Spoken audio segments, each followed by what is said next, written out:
After watching this video, you will learn how to properly do the Weakspot build for the Netherworld.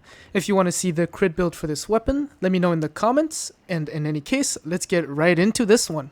As per usual tradition, let's take a look at how the gun works. So for its weapon features, when all projectiles hit, there is a 50% chance to trigger Fast Gunner, which means it's really important for this gun that you have to stay close to your target. If you're not close to your target, you're not going to land all of your pellets, and that's going to hurt this gun's damage. After triggering Fast Gunner 2 times, the next one shot will consume an additional 1 bullet and fire an additional 5 projectiles. So essentially, it's really just the more times you trigger Fast Gunner, the more you will nuke. Then after reloading when the magazine is empty, the first 12 bullets will have attack plus 20%. Now let's just take a quick look at what Fast Gunner is. So Fast Gunner, it's a continuous buff, and while skill is in effect, each stack grants fire rate plus 1% and attack plus 1% for 2 seconds. Now do note that the effect duration is reset upon triggering Fast Gunner, and that the effect can stack up to 5 times by default. Then, moving on to this gun's calibration attributes, you'd want to run Rapid Shot Style as its main effect in order to get as much DPS as possible. The same reason why you'd also want to run Rapid Shot Style for the corrosion. Then, because we're doing a Weakspot build, we're going to get ourselves 2 Weakspot substats. Now moving on to this gun's attachments, the school of thought for this weapon is in order to maximize damage, you must land all of your pellets for each shot, which means accuracy will be what's really important for this gun. But of course, that's assuming you have decent aim. If you're struggling to land all of your pellets close range, you can also do a trade-off between accuracy and stability. So for the muzzle, go with extended break for the most amount of accuracy. Then for tactics, go with the tactical laser sight for the most amount of accuracy too. For your secondary, you can choose between Bingo, between the Wildfire, and even between the MG4 Predator. It's going to depend on whichever you have and whichever you're more comfortable using. So, for instance, the Wildfire can mark enemies and give a 25% weapon damage bonus.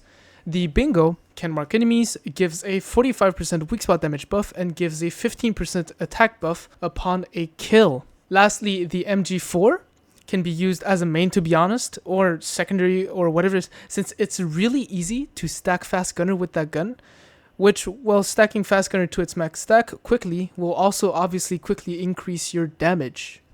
Then for melee, it'll be the Long Axe to give you the 20% weapon damage buff from Fortress Warfare right here, super armor with weapon damage plus 20% upon a heavy attack. If you already know the Axe's mechanics, feel free to skip 10 seconds ahead, as what I'm about to say is literally what I repeat in every single video. So the cool thing with the Long Axe is that its heavy animation is cancelable, and the Fortress Warfare buff will follow your movements before it spawns. So let me demonstrate it right here.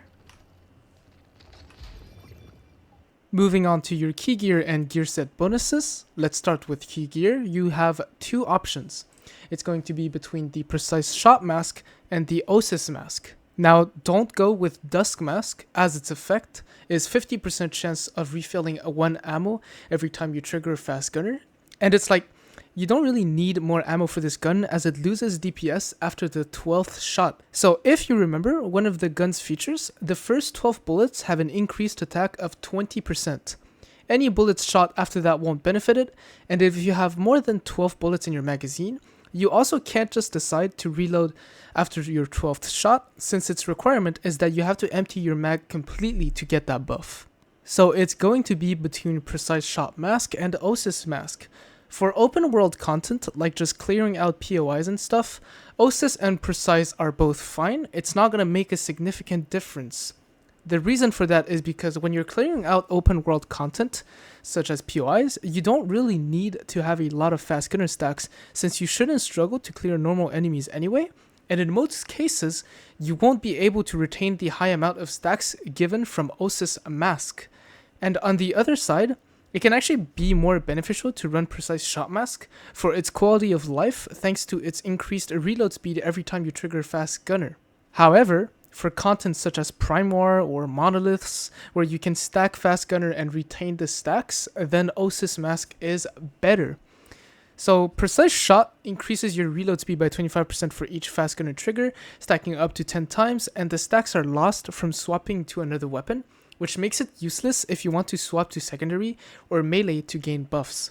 However, for the Osis mask, it adds 10 additional fast gunner stacks, and now each fast gunner stack increases attack by an additional 1%, which means you can have even more fire rate due to just having more fast gunner stacks if you're able to reach them, and also more attack. So in technicality, from this key gear, you also get back the attack lost from rapid shot style.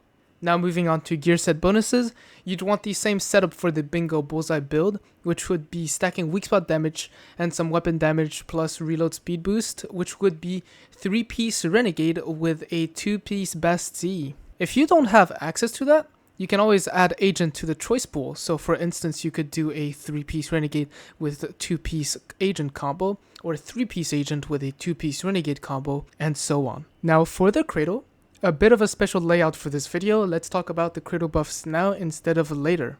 So for the mandatory ones, or almost always mandatory ones, run a handgun enhancement, tactical combo, and steady hand. Now if you play on a server which advantages fast gunner, you should also pick fast pursuit to give you that 15% weapon damage bonus and the 10% crit rate, but you won't benefit much from it for a weak spot build. Then for the situational ones, you can pick Master Tactician, Deviation Master, Lone Walker, Bounty Hunter, and Anti-Void Shotgun, so that your shotgun can now deal damage to Void Super Anomalies. And of course, if you struggle to survive or whatsoever, you can always swap out a Cradle for a survival one, such as Advantage Barrier. Now for your Substats Priority, first, you wouldn't go with a Resonance mod for the weak spot build, as there are no weak spot damage increase upon dealing X type of damage, nor weapon damage increase upon dealing X type of damage. So for your weapon and mask, go with preferably a fast gunner mod. You'd want to look for substats such as weak spot damage bonus when in fast gunner state, and damage bonus versus X type of enemy. Fast gunner trigger chance isn't as valuable as a stat line such as damage bonus versus X type of enemy, or weak spot damage bonus when in fast gunner state, since all trigger chance bonuses are multiplicative with the weapons based trigger chance, and the maximum amount of trigger chance you can get is 12%, which means for this gun, since it only has 50% of base trigger chance, you will gain a maximum of 6% of actual bonus trigger chance. Then you wouldn't want bonus crit damage when in fast gunner state, obviously, since this is a weak spot build. Then for the rest of the mods, look for Precision Suffix. For the other substats from your Precision Suffix mods, look for weapon damage bonus versus X type of enemy, and reload speed boost. Ideally, you don't get magazine capacity, as you'd want to have as much reload speed boost while shooting the least amount of unbuffed bullets, since your first 12 bullets shot after reloading an empty magazine are all buffed with 20% attack. Moving on to your mods, for the gun, you'd want to run Shooting Blitz for harder content, as it allows you to retain your fast gunner stacks while reloading.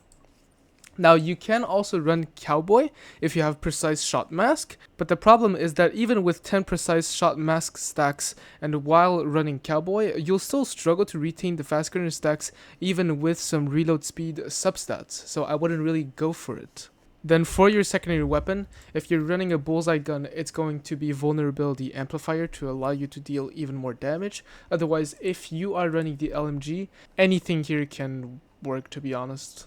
Then for your head mod, your two options are going to be Momentum Up and Precise Strike. The choice will depend on how good their substats are, but do keep in mind that with Momentum Up, it'll allow you to stack Fast Gunner faster since it gives fire rate. However, the damage buff of that mod comes in only after you've already spent half of your magazine, which means that not all of your tact buffed bullets will benefit from the 30% weapon damage bonus. Moving on to the mask, both Gunslinger and Blitzkrieg are going to be fine.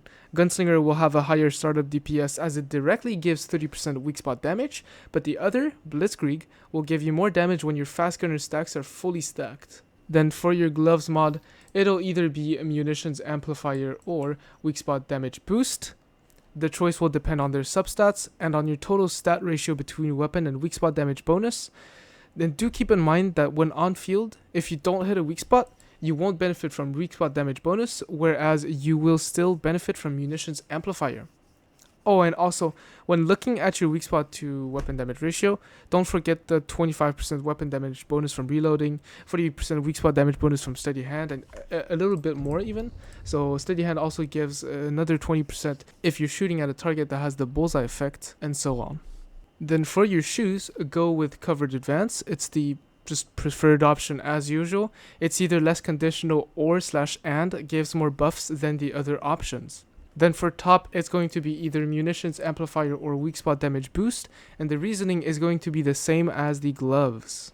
Then lastly for pants, preferably you're running bullet siphon, which assuming you have 18 bullets, you'll get a total of 186 total weapon damage bonus, but you can also run 3 strikes to gain 150% weak spot damage boost total from your first 3 bullets shot. It'll really come down to the mod substats and your ratio between both stats in your stat sheet.